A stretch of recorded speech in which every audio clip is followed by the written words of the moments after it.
म विदेशमा युरोपमा भनौँ युकेमा झन्डै 10-12 वर्ष भइसक्यो। अहिलेसम्म मेरो विदेशको पासपोर्ट सासपोर्ट केही पनि छैन, नेपालकै हो।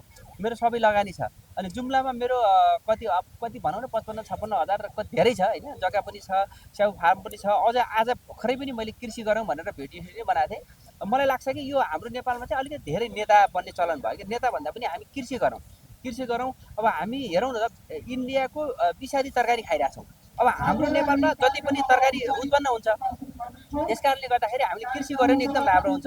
हर्का साम्बाङले गरेको पनि चाहिँ एकदम राम्रो लाग्छ मलाई चाहिँ। त्यस्तो गरियो भने देशमा केही उपलब्धि हुनसक्छ। अब राजनीति भने त ठिक छ त, निश्चित मान्छेले गर्ने हो, निश्चित समय गर्ने, धेरै बेर पनि गर्ने होइन।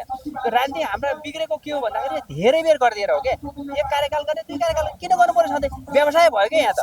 अब केही छैन होइन, उनीहरूको बिजनेस केही छैन, सेयर पनि छैन, केही पनि छैन क्या।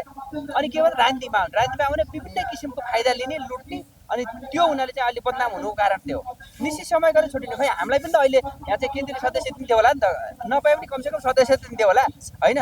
सबैले देखेको कुरा हामी त गएको छैनौँ त, नखजादा भयो त किन जानु, आफ्नो काम गरौँ न।